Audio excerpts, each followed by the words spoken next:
Hi everyone, Mrs. Schauf and Teddy here. It's a time for another Mrs. Schauf and Teddy story time, yeah!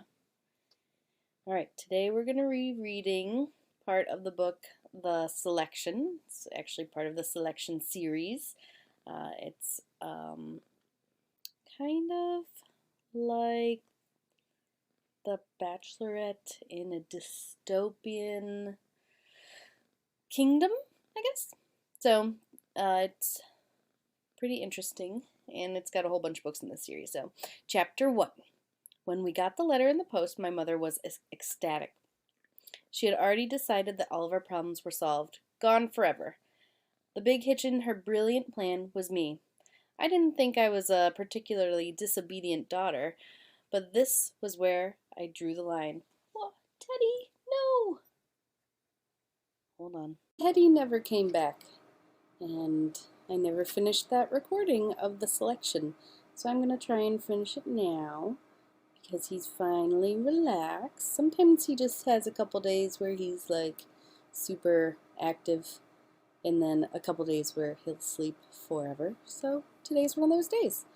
We were just a couple sentences into the selection, and if you remember, that's a book, well, obviously you remember because it's like 2 seconds into the video. So I didn't want to be royalty, and I didn't want to be a one. I didn't even want to try. I hid in my room, the only place to avoid the chatter of our full house, trying to come up with an argument that would sway her. So far, I had a solid collection of my honest opinions. I didn't think there was a single one she would want to listen to. I couldn't avoid her much longer. It was approaching dinner time, and as the oldest child left in the house, cooking duties fell on me. I pulled myself out of bed and walked into the snake pit. I got a glare from my mom, but no words. We did a silent dance through the kitchen and dining room as we prepared chicken, pasta, and apple slices, and set the table for 5.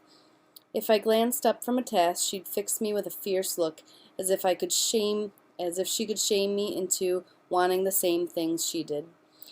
She tried that every so often.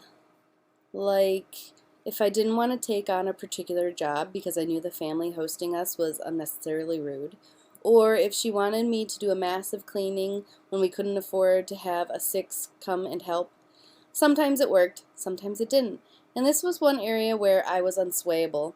She couldn't stand it when I was stubborn, but I got that from her, so she shouldn't have been surprised. This wasn't just about me, though. Mom had been tense lately. The summer was ending, and soon we'd be faced with cold and worry. Mom set down the pitcher of tea in the center of the table with an angry thud. My mouth watered at the thought of tea with lemon, but I would have to wait. It would be such a waste to have my glass now, and then have to drink water with my meal. Would it kill you to fill out the form? She said, no longer able to contain herself. The selection would be a wonderful opportunity for you, for all of us. I sighed aloud, thinking that filling out the form might actually be something close to death. It was no secret that the rebels, the underground colonies that hated Ilia, our large and comparatively young country, made their attacks on the palace both violent and frequent. We'd seen them in action in Carolina before.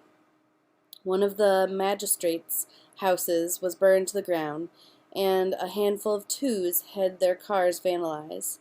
There was even a magnificent jailbreak once, but considering they only released a teenage girl who managed to get herself pregnant and a 7 who was a father to 9, I couldn't help thinking they were in the right that time. But beyond the potential danger, I felt like it would hurt my heart to even consider the selection. I couldn't help smiling as I thought about all the reasons I had to stay exactly where I was. And that's where I'm going to end. So that book, like all these other books, are available on Overdrive, which is in your class link.